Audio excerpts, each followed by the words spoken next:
আমার সবচেয়ে বেশি আস্থার জায়গা ছিল হচ্ছে ভিপি নূরের দল মির্জা আব্বাস।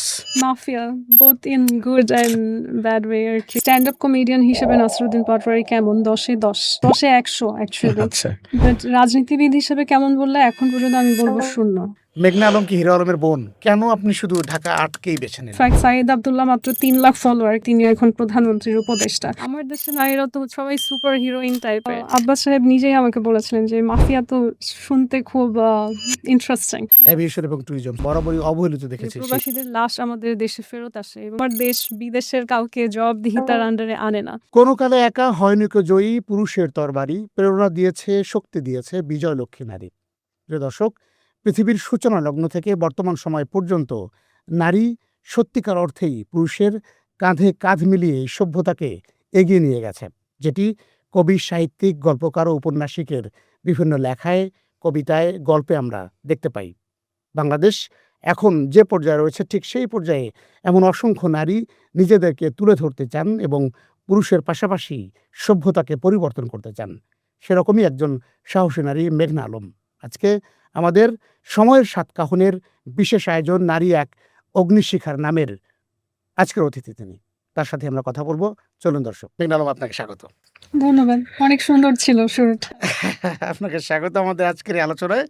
আমরা জেনেছি যে আপনি আমরা একেবারে আপনাকে মিডিয়ার সুবাদে হোক বা সোশ্যাল প্ল্যাটফর্মের সুবাদে হোক, প্রিন্ট ইলেকট্রনিক মিডিয়ার পাশাপাশি মানে মেইন স্ট্রিমের বাইরে গিয়ে আমরা যদি সামাজিক যোগাযোগ মাধ্যম বলি, বাংলাদেশের গণ্ডি ছাপিয়ে সারা পৃথিবীব্যাপী আপনি মোটামুটি পরিচিত এবং আপনাকে মানুষ চেনে জানে।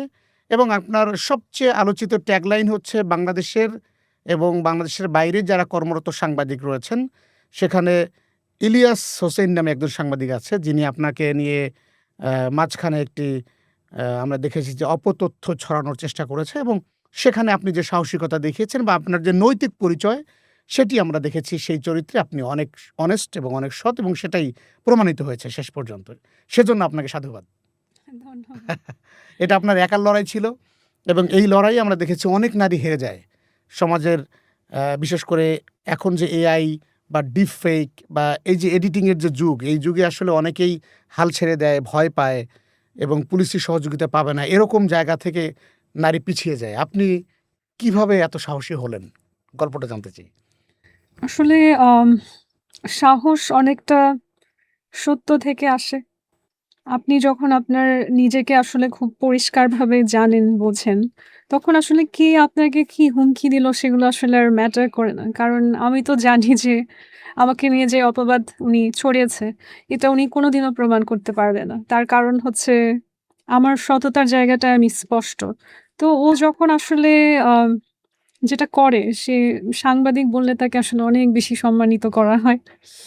কারণ সাংবাদিকতার আসলে মেধা, শিক্ষা এবং কোনো একটা জায়গায় সে সাংবাদিকতার সাথে অ্যাপয়েন্টেড আছে, সেই ফরমাল পরিচিতিটারও একটা বিষয় থাকে। তো ওই ব্যক্তির তো এগুলো কোনোটাই নেই। এবং আমি মনে করি সে একজন জনপ্রিয় কনটেন্ট ক্রিয়েটর এবং সেটাই আসলে তার আসল পরিচয় হওয়া উচিত, সাংবাদিকতা পেশাকে অসম্মান না করে। এবং সাংবাদিকতার একটা মৌলিক নীতি হচ্ছে সত্যকে উন্মোচন করা এবং মানুষকে নিরাপদ রাখার স্বার্থে যেই ইনফরমেশন মানুষের কাছে পৌঁছানো প্রয়োজন সেটা পৌঁছানো। কিন্তু সে যে কাজটি করেছে সেটাতে তো আসলে মিথ্যাকে এস্টাবলিশ করার একটা প্রচেষ্টা দেখি এবং বরং মানুষের নিরাপত্তা ঝুঁকিতে ফেলাই হচ্ছে তার প্রয়াস সবসময়। তো আমি মনে করি যে সাংবাদিকতা একটা মহান পেশা। সেই টাইটেলটা ওকে না দেওয়াই বেটার। আর পুলিশি সাহায্যের যে আম বিষয় সেটা হচ্ছে তার অবস্থানটা আসলে কিছুটা দুর্বলই ছিল এবং আমি মনে করি পৃথিবীতে ইনফরমেশন হচ্ছে সবচেয়ে বড় পাওয়ার। হ্যাঁ? এবং আপনি আম কাউকে অস্ত্র দিয়ে বা ক্ষমতা দেখিয়ে ভয় পাওয়ানোর চেষ্টা করার থেকেও আপনার কাছে যদি সঠিক সময়ে সঠিক ইনফরমেশনটা থাকে তাহলে আপনি অনেক বেশি ক্ষমতাধর। ও যেটা করে বিভিন্ন জায়গায় আসলে মানুষকে একটু টোকা দিয়ে দেখে যে মিলে যেতেও পারে। সো অনেকের ক্ষেত্রে হয়তো ভয় কাজ করে যে তারা ভাবে কোনো জায়গা থেকে হয়তো আটকিয়ে ফেলতে পারে। আমি যেহেতু আমার জীবনে আসলে ভালো খারাপ যেটাই হোক আমি পাবলিকের সামনে একেবারেই ওপেন। আমার খারাপটাও আমি স্বীকার করে নিতে পারি। আমার ভালোটাও আমি অকপটে স্বীকার করি। তো ওই কারণেই আসলে ওর এই ইলিউশন যেটা সে ক্রিয়েট করার চেষ্টা করে এটা আমার উপর কাজ করেনি। আপু আরেকটি বিষয় আমি জানতে চাইবো যে আসলে আপনি যখন এই সংগ্রামে একাই সংগ্রাম করছেন, তখন কিন্তু আপনার দিকে অসংখ্য মানুষের চোখ যে আসলে কি হয় ঘটনা শেষ পর্যন্ত দেখার জন্য। হুম। একটা ভয় ছিল আমাদের যে আসলে ডিপ ফেকের যে বিষয়টি আপনাকে নিয়ে এরকম কোনো নোংরামি করা হয় কিনা? এরকম ভয় কি আপনার মধ্যে ছিল কিনা? হ্যাঁ, আমি আ ভাবছিলাম যে ফেক কিছু হয়তো সে প্রকিউর করার চেষ্টা করতে পারে এবং সে করছেও। বিভিন্ন সময় সে যে পেজগুলো পরিচালনা করে ওগুলো তো আসলে রিমুভ করে দেয় Facebook, যেহেতু তার কার্যকলাপের কারণে অনেক মানুষ রিপোর্ট করে। তো ওই পেজগুলো সে আবার ফলোয়ার বাড়ানোর জন্য দেখা যায় যে একটা ট্র্যাপ করার চেষ্টা করে ওর অডিয়েন্সকে, যে ওই টেলিগ্রামে যাও, ওই পেজে যাও, ওখানে একটা ভিডিও পাওয়া যাবে।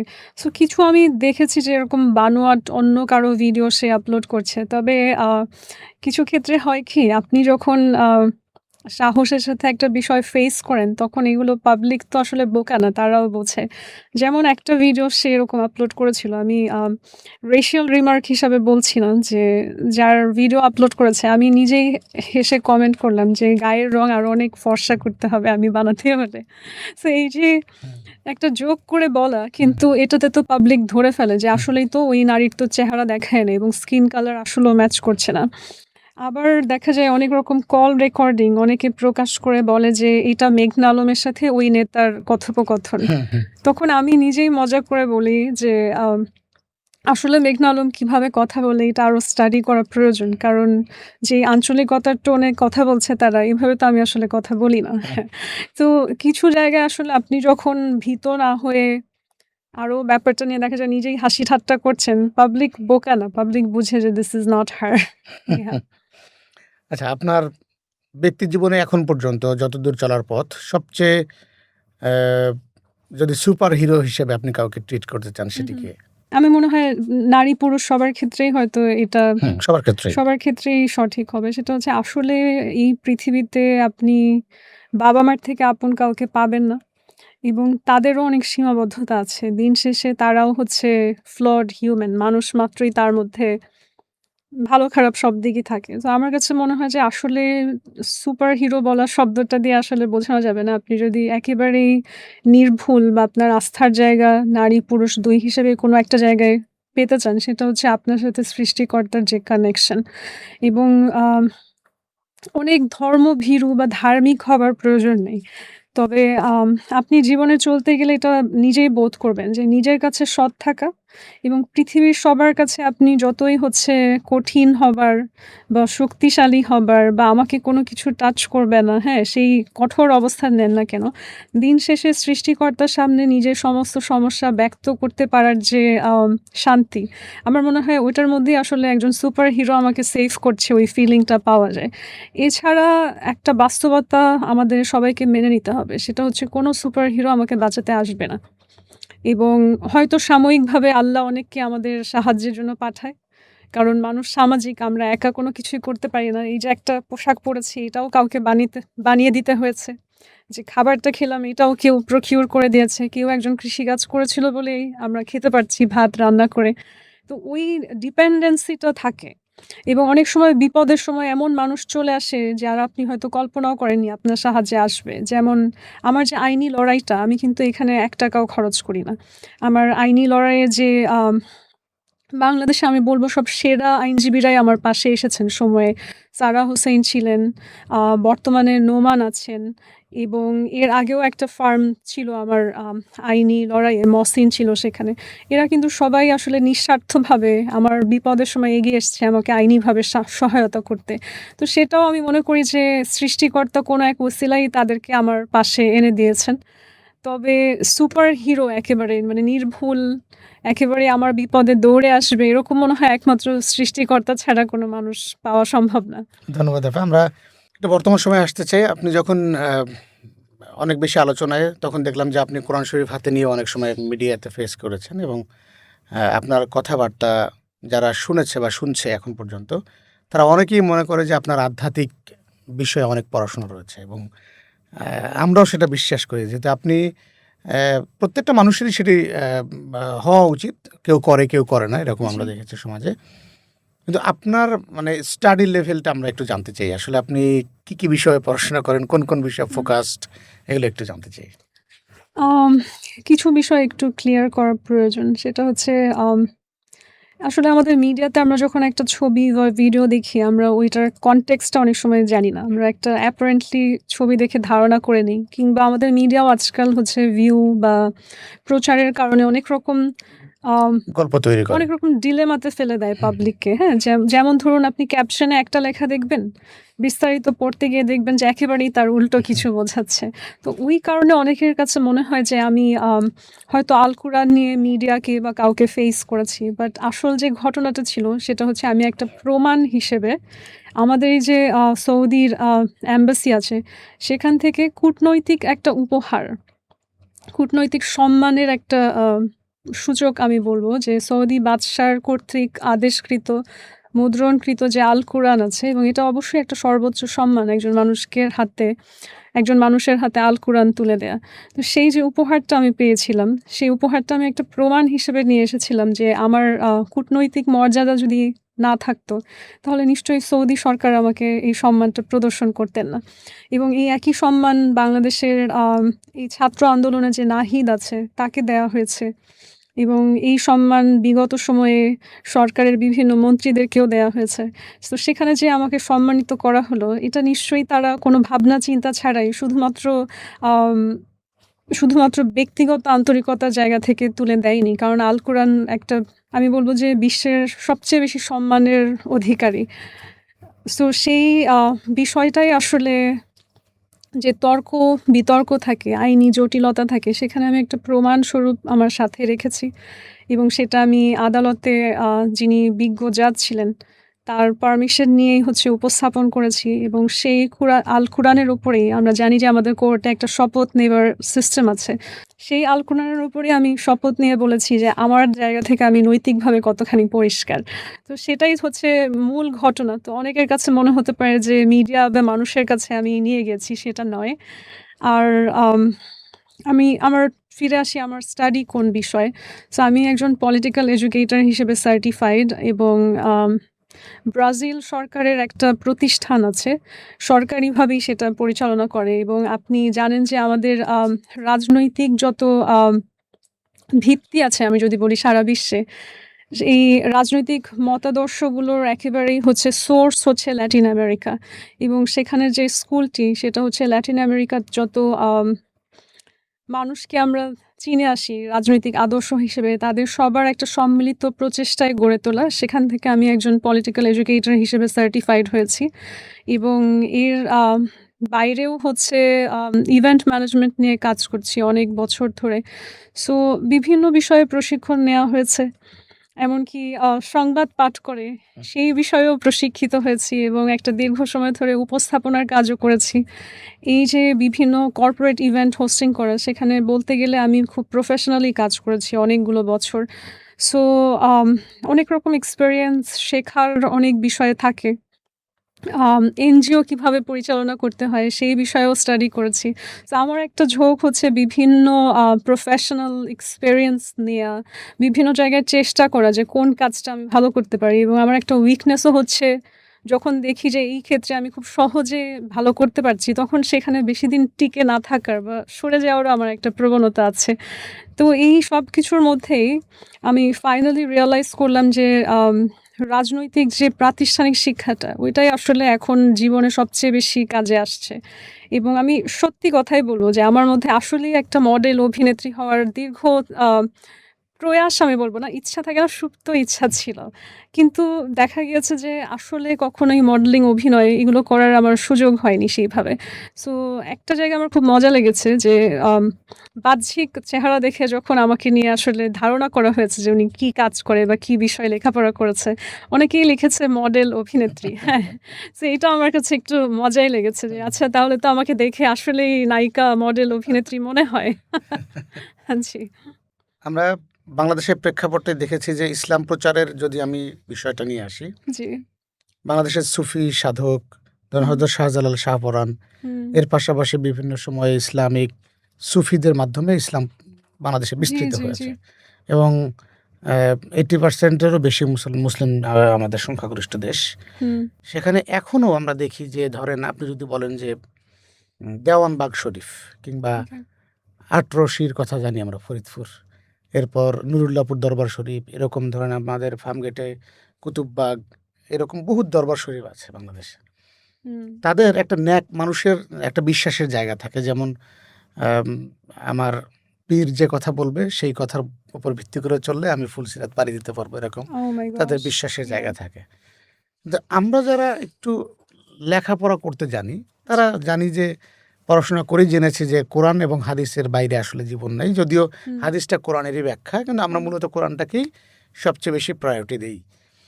তো এই প্রেক্ষাপটে আসলে বাংলাদেশকে চিন্তা করতে গিয়ে রাজনীতিবিদরা একটা পর্যায়ে আপনি যেহেতু পলিটিক্যাল অ্যানালিস্ট ইয়া বলবো আমি, সেই জায়গা থেকে আপনার স্টাডিতে কখনো মনে হয়েছে বাংলাদেশের প্রত্যেকটা পারপাস সার্ভ করার ক্ষেত্রে মানুষ ইসলামটাকে ব্যবহার করে? শুধু বাংলাদেশের জন্য না, সারা পৃথিবীতেই ধর্ম হচ্ছে এক ধরনের অস্ত্র মানুষকে কন্ট্রোল করার জন্য। এবং সেটা শুধু ইসলাম বললে ভুল হবে। অনেক, অনেক দেশে আছে ক্রিশ্চিয়ানিটিকে ব্যবহার করে।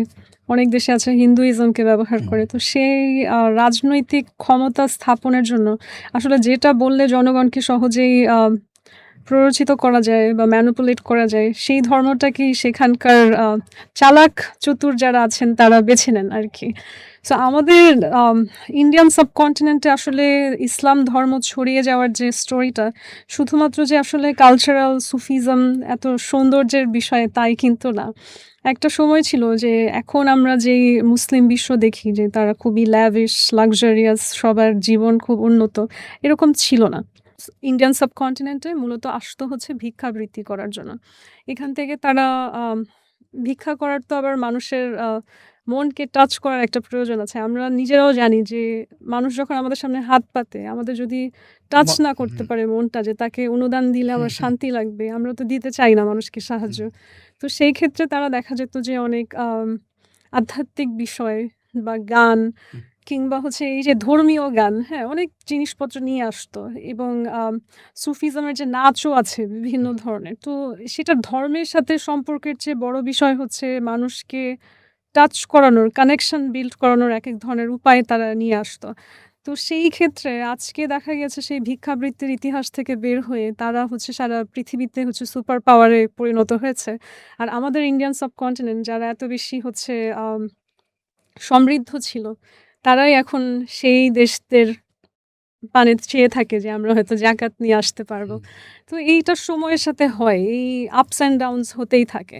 তবে আম আমি মনে করি সব ধরনের চিন্তা ভাবনাকে আসলে একটা সমাজে ইনক্লুড করে যতক্ষণ পর্যন্ত না সেটা হার্ম করছে, আমাদের ফ্রিডম অফ এক্সপ্রেশন দেয়া উচিত।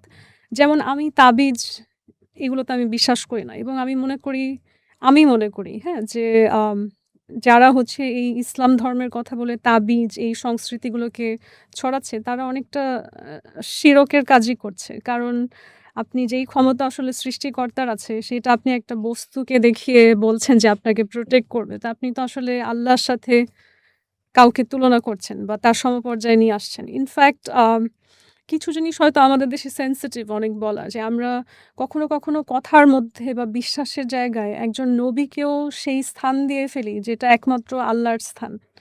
তো এই বিষয়গুলো তো থাকে, হ্যাঁ? কিন্তু আমার ব্যক্তিগত বিশ্বাসকে আমার মধ্যেই রেখে যেই মানুষটা মনে করে যে তাবিজটা পেলে সে রাতে শান্তিতে ঘুমাতে পারে, সে দুঃস্বপ্ন দেখে না। সে মনে করে এটা আমাকে সেফ রাখবে।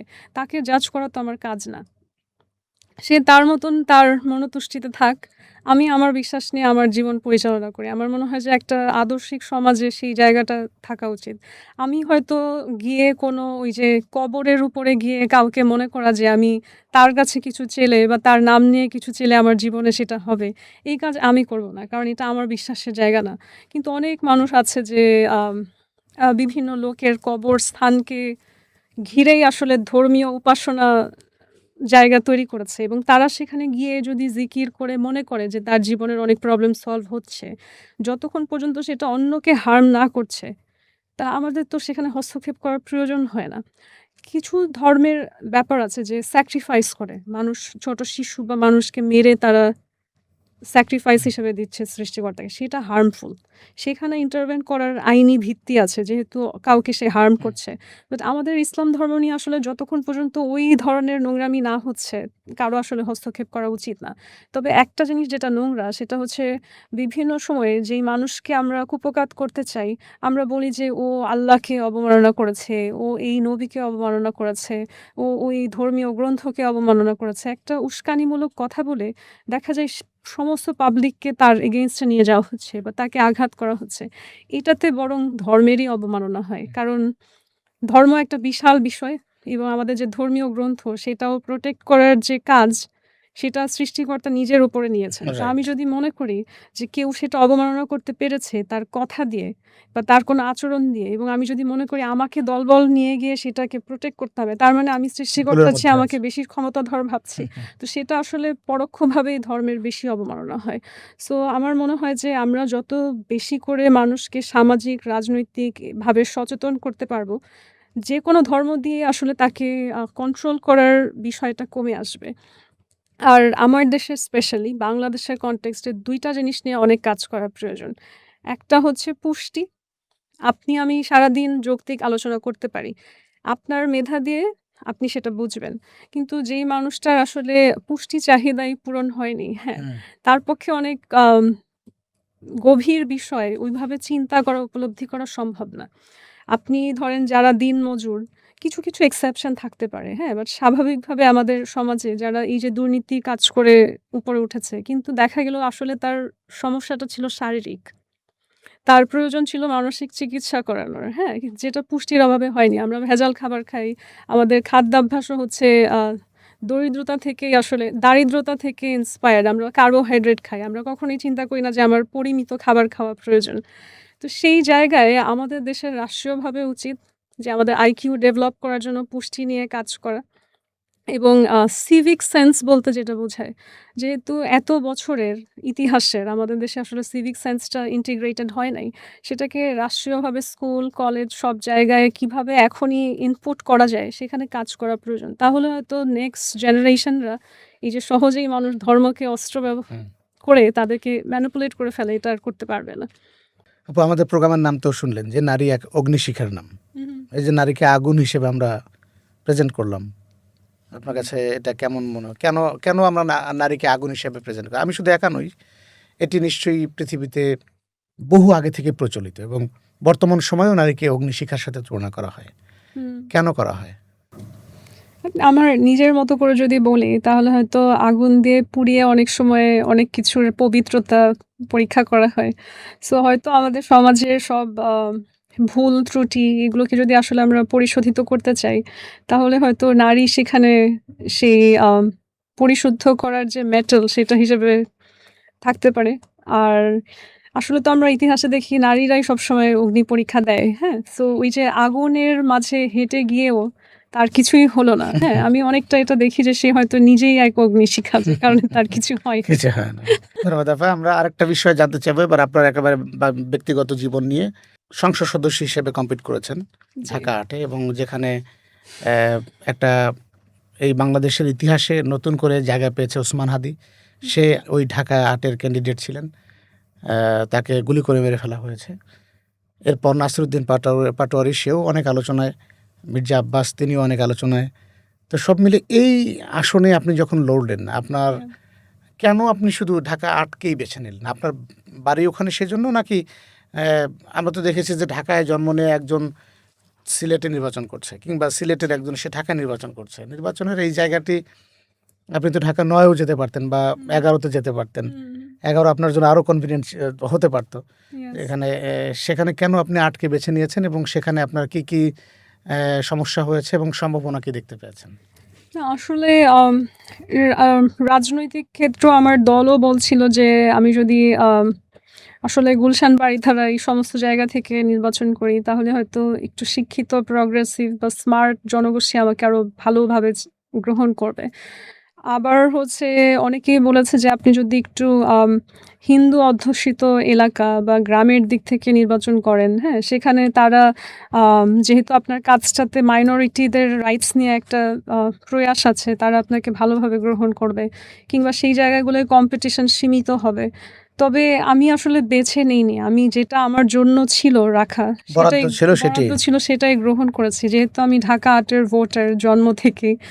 ঢাকা ৮ এর স্কুল, কলেজ এখানেই আমার জীবন। সো আমার কাছে ছিল যে আমি কেন সেই কমপ্লিকেটেড সিস্টেমে আসন পরিবর্তন এগুলো করতে যাবো। সো যেটা আসলে আমার প্লেটে ছিল সেটাই আমি গ্রহণ নিতে করেছি। হয়েছে। এ তবে পাটোয়ারি দেখা গেছে সে অন্য এলাকার মানুষ। সে নির্বাচন করার জন্য কোনো কিছু ভেবে হয়তো এই আসনটা সিলেক্ট করেছে।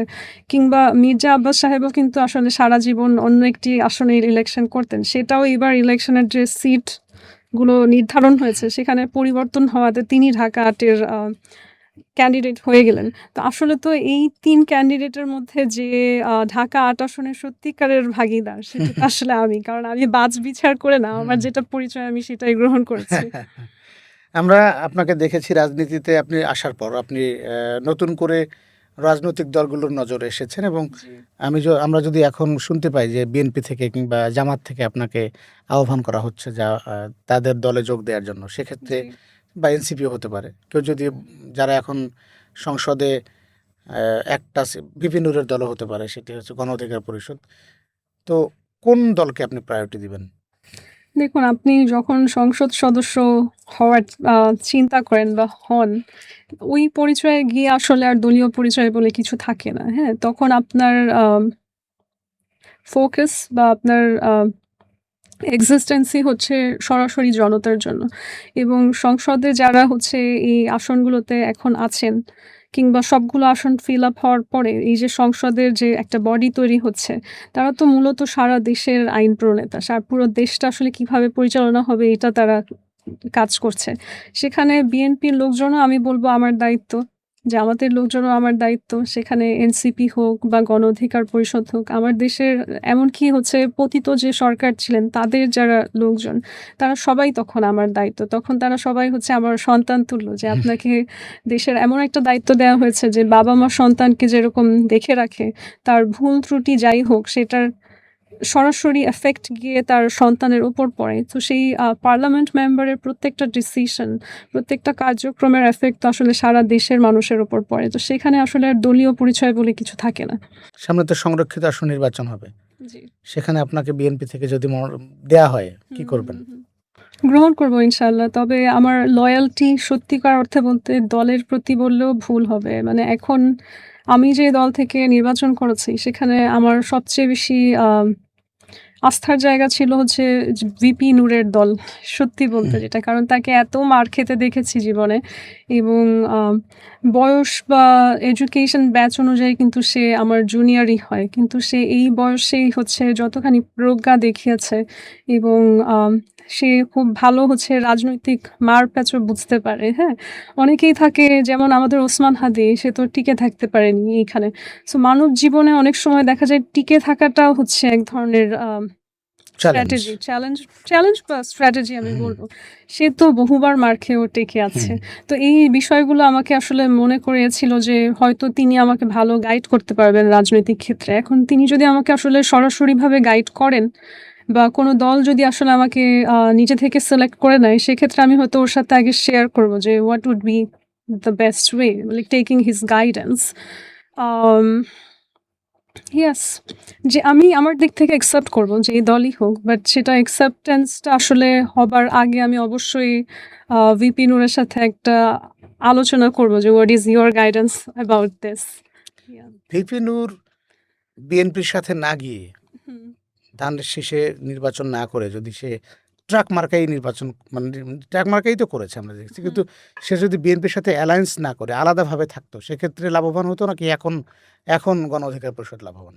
আ গণ অধিকার পরিষদ যদি হচ্ছে আলাদা থাকে তাহলেই আসলে বেশি লাভবান হয়। হ্যাঁ? কারণ আ অস্তিত্ব টিকিয়ে রাখার ক্ষেত্রে একটা রাজনৈতিক দল যদি নিজস্ব স্বকীয়তা না দেখাতে পারে, তাহলে এই যে আজকের যে প্রধান ২ দল এতদিন ধরে আমরা দেখেছি, সেই পর্যায়ে যাওয়া তো কখনোই সম্ভব না। হ্যাঁ? তবে আমি আমি সিউর যে আমরা যেভাবে থিওরিটিক্যালি হিসাব করি, সেরকম নাও হতে পারে। কারণ ভবিষ্যৎ একমাত্র সৃষ্টিকর্তাই জানে। হ্যাঁ? মানুষের পক্ষে ভবিষ্যৎ প্রেডিক্ট করা সম্ভবও না এবং করা উচিতও না। এটা কিন্তু আসলে একটা গুনার কাজও ভবিষ্যৎ প্রেডিক্ট করে বসে থাকা।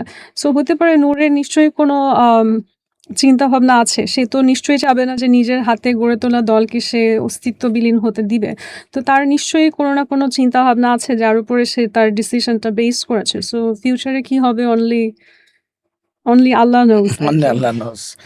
২ জনের বিষয়ে আপনার কাছে জানতে চাবো। এক হচ্ছেন নাসিরুদ্দিন পাটোয়ারি, যাকে নিয়ে এখন সামাজিক যোগাযোগ মাধ্যমে ট্রলও হচ্ছে যে মির্জা আব্বাস যেখানে অসুস্থ তাকে নিয়ে মানে হাস্যরস তৈরি করা। জি। সেটি নিয়ে আপনার আসলে কি মত? আমার কাছে মনে হয় কমেডি এবং রাজনীতি ২ টাকে সেপারেট রাখা উচিত।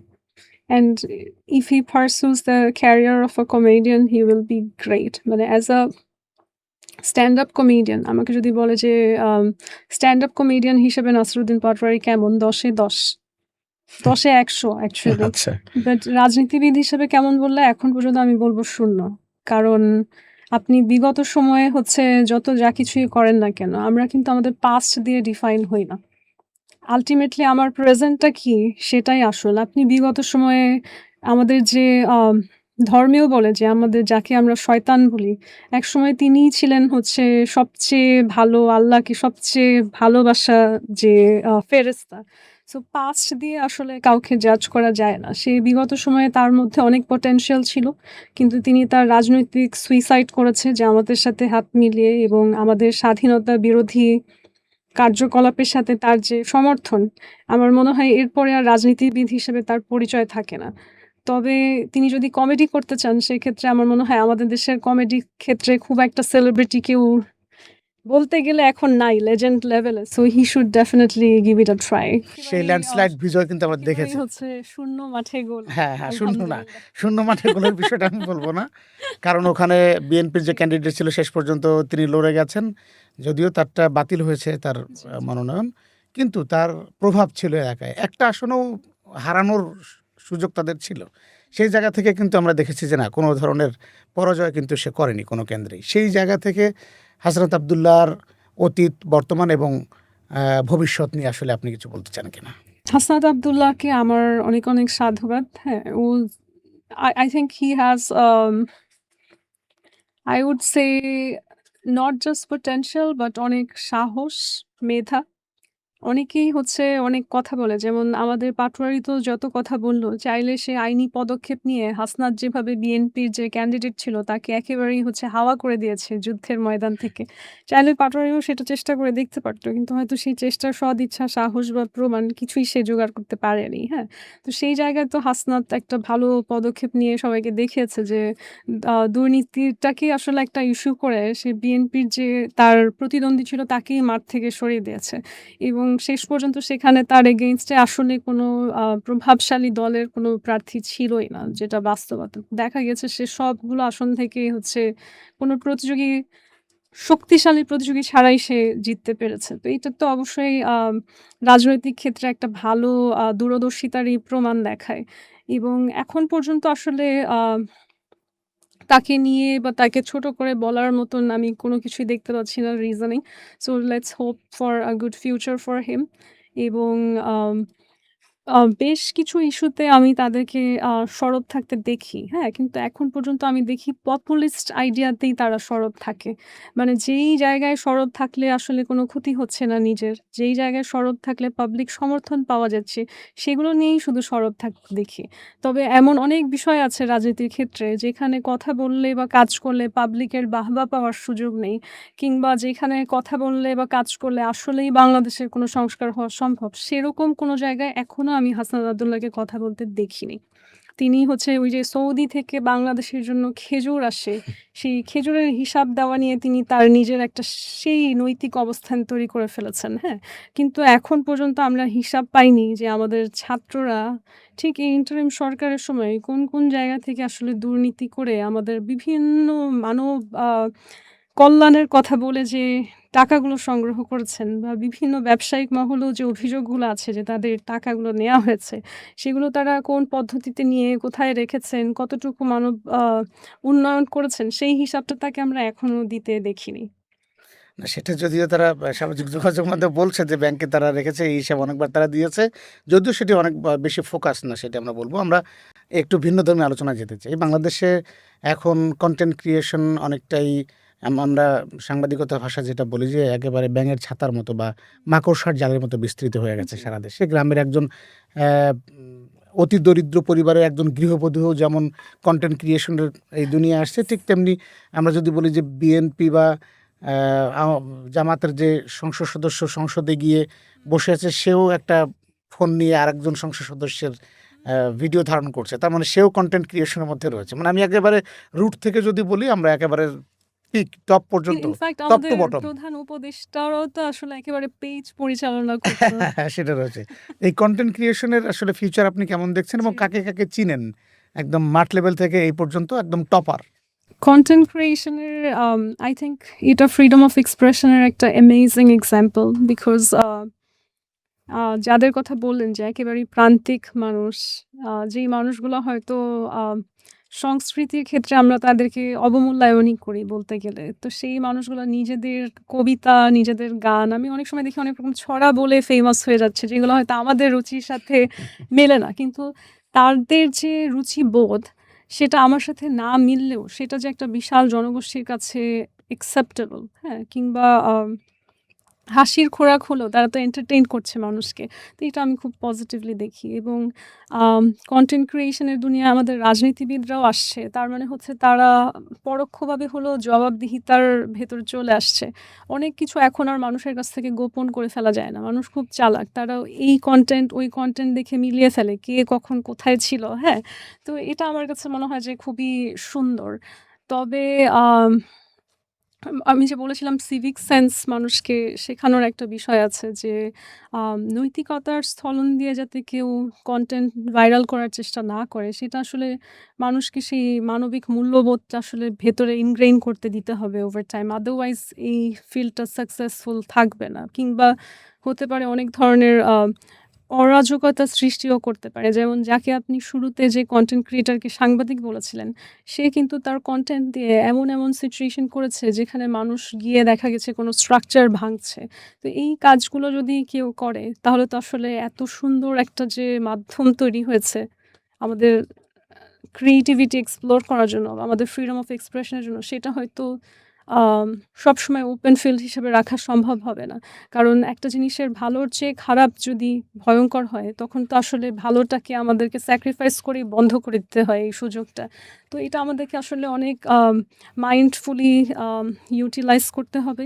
কনটেন্ট ক্রিয়েশন বা এই যে সামাজিক যোগাযোগ মাধ্যম, এটা হতে পারে আমাদের জন্য আশীর্বাদ যদি আমরা নৈতিকভাবে ব্যবহার করি।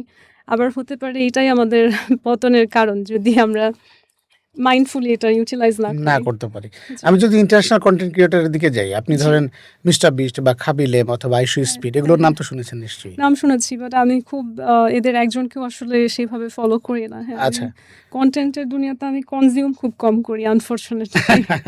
বাংলাদেশি কনটেন্ট ক্রিয়েটর কাউকে চিনেন কিনা আপনি? কিছু মানুষের নাম মনে আসছে বাট আসলে ওদের কনটেন্ট খুব একটা দেখা হয় না। একটা সময় আমার কাছে খুব ইমপ্রেসিভ মনে হয়েছিল সায়েদ আব্দুল্লাহকে, যে সে লিগ্যাল ইস্যুস নিয়ে অনেক মানুষের অনেক ভেতরের খবর সে ফাঁস করে দিচ্ছে এবং সে খুব সুন্দর করে হচ্ছে আইনের কোন ধারায় কি সবাইকে অবগত করছে। আমরা অনেক কিছু নিয়ে কনটেন্ট দেখতে বা বুঝতে অভ্যস্ত। কিন্তু আইনি পরিভাষায় আসলে একটা সমসাময়িক বিষয়ের কি পরিবর্তন হওয়া সম্ভব বা কোনটা ঠিক বা বেঠিক, সেটা সে খুব সহজভাবে মানুষের কাছে খুব এনগেজিং ওয়েতে তুলে ধরতো। সো ওকে আমার শুরুর দিকে খুব ভালো লেগেছিল। বাট আমি জানি না তিনি কনটেন্ট ক্রিয়েশন বন্ধ করেছেন কিনা। কারণ আমি খুব লম্বা একটা সময় ধরে উনার কোনো হ্যাঁ, কনটেন্ট আপাতত আসলে বন্ধ, উনি প্রধানমন্ত্রীর দেখিনি। উপদেষ্টা হয়ে গেছেন। রাইট। সো একটা ভালো সময় ধরে আর দেখছি না। আমার মনে হয় তার সেটা কন্টিনিউ করা উচিত। প্রধানমন্ত্রীর উপদেষ্টা হলেও হয়তো জাতির উনার জন্য উনার এটা ক্ষেত্রকে জারি হ্যাঁ, রাখা উচিত। জারি রাখা উচিত জাতির জন্য। উনার ক্ষেত্রেই হয়তো আ প্রধানমন্ত্রীর বিভিন্ন কার্যকলাপের মধ্যেও যে আইনি বিষয়গুলো থাকে, এগুলো হয়তো উনি জনগণকে জানাতে সক্ষম। হুম। আমরা আমরা এবং দেখি যে আসলে এর বাইরে আপনার আপনার তো একটা উম আ একটা জগৎ আছে যেই জগৎ সম্পর্কে আপনার ধারণা আছে। এর বাইরেও একটা বিহাইন্ড দ্য হুম, সিন একটা জগৎ আছে যেখানে আপনি হয়তো রাইট। আপনার নজরদারি নেই। ইয়েস। সেই জগতে আমরা জানি যে অনেকেই বলেন যে মেঘনা আলম কি হিরো আলমের বোন? আ আমি বিশ্বাস করি যে সব মুসলিমই সব মুসলিমের ভাই-বোন। সো উনার বোন আমাকে বললে রক্তের সম্পর্কে ভাই-বোন না। কিন্তু তাতে আমি একেবারে অপমানিত বোধ না, করি না না। অপমানিতের জন্য না। মানে মানুষের ধারণার কথা বলছি আরকি। আমার এক মনে হয় এটা এবং কারোই ধারণা এখন না। এটা একটু জোক করে হচ্ছে হ্যাঁ, কাউকে এবং ইনসাল্ট করার জন্য বলা হয়। এবং তবে এখন অনেকেই কমেন্টসে আমরা দেখতে পাই যে লিখছে যে মেঘনা আলম হিরো আলমের বোন নন ভেরি বা নয় ইন্টারেস্টিং। এরকম এই বিষয়টা কিন্তু বোন বা এটাও নন এক ধরনের কিন্তু হ্যাঁ। না আলম একটা ইন্টারেস্টিং বিষয় হচ্ছে আমাদের যে নাম আমরা বাংলাদেশে যেটাকে বলি হচ্ছে আলম। হুম, আমিও অনেক সময় যেভাবে উচ্চারণ করে দরকার কি এত কারেক্ট করার শব্দটা হচ্ছে আলাম। হ্যাঁ? হুম, এটা একটা আরবি শব্দ। শব্দটার অর্থ হচ্ছে পৃথিবী, বিশ্ব এবং ধারণা করা হয় যে যাদের নামের শেষে আলাম বা আলম যেটাকে বলি এই শব্দটা থাকে আমরা তো বিশ্বাস করি যে নামের একটা ইনফ্লুয়েন্স অবশ্যই আছে থাকে। থাকে। তো তারা আসলে বিশ্ব ব্রহ্মান্ডে একটা ভালো ইনফ্লুয়েন্স রাখবে এই ধারণাটা করা হয়। এবং আমি মনে করি যে হিরো আলমকে নিয়ে যত কথাই বলা হোক না কেন, তিনি যেই আ সমাজ থেকে উঠে এসছেন এবং এখনো আমাদের এই সমাজের প্রতিষ্ঠিত অনেক মানুষের চেয়ে অনেক বেশি আর্ন করেন এবং তার কনটেন্ট গুলা যতই ফানি হোক, এই যে যারা তাকে নিয়ে কটূক্তি করছে, তার মানে হচ্ছে তার কনটেন্টের কনজিউমার কারা? এই ভালো ভদ্র শ্রেণীর মানুষরাই যারা তাকে নিয়ে হাসাহাসি করে। সো আমি যদি একজন আম সামর্থ্যবান কেউ হতাম যে আসলে আমার কাছে সেই সামর্থ্য থাকতো, আমি কি করতাম জানেন? আমি হিরো আলমকে পলিশ করতাম। আমি লিটারালি ওকে একটা ভালো জিমে ভর্তি করাতাম। I would have changed his diet and all. আমি তাকে কি ধরনের পোশাক পরলে আমাদের সমাজে আসলে ভালোভাবে ব্লেন্ড ইন করা যায় সেটা তাকে বোঝানোর চেষ্টা করতাম। I would have groomed him like a lot of actors are groomed hmm, around the world. কারণ সে যেইভাবে করে নিজের ডিটারমিনেশন দেখাচ্ছে, আমরা হাসাহাসি করছি। কিন্তু সে তো একটার পর একটা তার গণ্ডি অতিক্রম করছে। তো আমি মনে করি যে আমাকে যদি তার বোন বলে, আমার তো এটা আসলে সম্মানের সাথে নেওয়া উচিত আলহামদুলিল্লাহ। এবং সব মুসলমানই সব মুসলমানের ভাই-বোন। হ্যাঁ। So it's all good. খুবই গুরুত্বপূর্ণ ইস্যু না। তারপর আলোচনা করি। সেটি হচ্ছে বাংলাদেশে প্রেক্ষাপটে আমরা দেখেছি, আপনি যে সিভিক সেন্স এর কথা বললেন, সেখানে গিয়ে মানুষের যে নির্মল বিনোদনের জায়গা সেটি আমরা অভাব বোধ করেছি। জি, জি।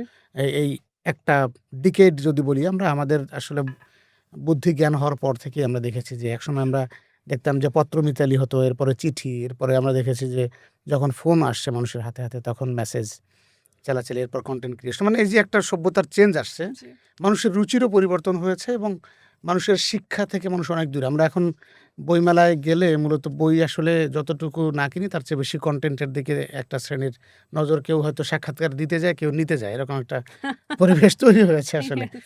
সেই জায়গা থেকে আমরা দেখলাম গত ১ দশকে যদি বলি যে আসলে অপু ভাই, এরপরে আপনি বলেন প্রিন্স মামুন, এরপরে আপনি যদি বলেন যে হিরো আলম, সিদ্দিক, তাজু ভাই নামে এক সাংবাদিকের নাম শুনে থাকবেন হয়তো গত আমি কয়েকদিনে। নাম শুনেছি কিন্তু আমি কনটেন্ট দেখিনি। কনটেন্ট দেখা দেখেননি। দরকার। রাইট। এটা হচ্ছে কুড়িগ্রামের নাগেশ্বরী উপজেলার নারায়ণপুর বলতে একটি চরাঞ্চল। সেই চরাঞ্চলের একজন অ্যা স্বশিক্ষিত বলব তাকে আমি। সেই স্বশিক্ষিত তাজু ভাই 2.0 নামে তার একটি ফেসবুক পেজ এবং যেখানে অ্যা একটা গ্রামের মেঠো পথ যেখানে বৃষ্টিতে একটু ভেঙে গেছে, মানুষের চলাচলের সমস্যা, স্কুলে শিক্ষার্থীরা যাচ্ছে সেখানে ওই পানি পার হওয়ার মতো কোনো তাদের সুযোগ নেই। পানিতে দেখাচ্ছে যে পায়ের জুতো খুলে হাতে করে নিয়ে পার হচ্ছে। এরকম একেবারে খুবই সিটিজেন জার্নালিজম বলতে আমরা যেটা বুঝি। ওয়াও! মানুষের দোরগোড়ায় গিয়ে গ্রাউন্ড লেভেল জার্নালিজম যেটা আরকি। আমরা গ্রাউন্ড জার্নালিজম যেটা বলি সেটা বাংলাদেশে খুব কম। ইনক্রেডিবল। সেটি করছে সে এবং সেখানে তার পেইজে হাজারের মতো ফলোয়ার ছিল। কিন্তু যখন একটা বিষয় তাকে ট্রল করা হলো যে এটাও মানে ২৬শে মার্চে সে একটা আমাদের গ্রামে আপনি দেখেন যে যখন কোনো উৎসব হয়, মেলা হয় বা শহরেও তখন জিলেপি থাকে, মিষ্টি থাকে, এরকম অনেক জিনিস থাকে। ওই জিলাপি নিয়ে সে একটা কনটেন্ট তৈরি করে যে ২৬শে মার্চ উপলক্ষে লাল এবং সাদা মানে চিনি এবং গুড়ের জিলাপি যেটা সে লাল এবং সাদা জিলাপি কোনটা কত দাম, সরকারি রেট কত, এরকম নিয়ে একেবারে তার তার যেরকম ভাষা জ্ঞান বা তার শব্দচয়ন সেগুলো দিয়েই সে সেখানে একটা কনটেন্ট বানিয়েছে। ওইটা ট্রল করেছে নেতিবাচকভাবে। মানে নেগেটিভলি তাকে উপস্থাপন করার চেষ্টা হয়েছে। কিন্তু আল্লাহর মানে প্ল্যান ছিল হয়তো তাকে ওভাবেই হাইলাইটেড করার। এই ট্রলই তাকে আস্তে, আস্তে মানুষের কাছে নিয়ে এসছে। তখন দেখা যাচ্ছে তার ফেসবুকে ঢুকে মানুষ দেখছে যে সে তার কাজগুলো ঠিক এরকম মানুষের দুঃখ দুর্দশা নিয়ে চরের মানুষ তো গরু লালন পালন করে এবং তাদের গরু যে ঘাস খাওয়ায় সেগুলো নদীর তীরে কখনো একটা নদী পার হয়ে ওই পাশে যখন বালুচরের মধ্যে যখন কিছু ঘাস থাকে সেগুলো সে খাওয়ায় এবং সেই বালুচরে গরু ঘাস খেয়ে নদী দিয়ে যে পার হয় তখন ওই গরুগুলো দেখাচ্ছে যে ওই রাখাল গরু ছেড়ে দিয়ে গরুর পিঠে নদী পার হয়ে যাচ্ছে, মানে এরকম কিছু গ্রাউন্ড লেভেলের সাংবাদিকতা সে করেছে, Okay. যে কারণে আমরা দেখলাম যে তার 1 মিলিয়ন সাবস্ক্রাইবার হয়েছে এক সপ্তাহে। মাশাআল্লাহ।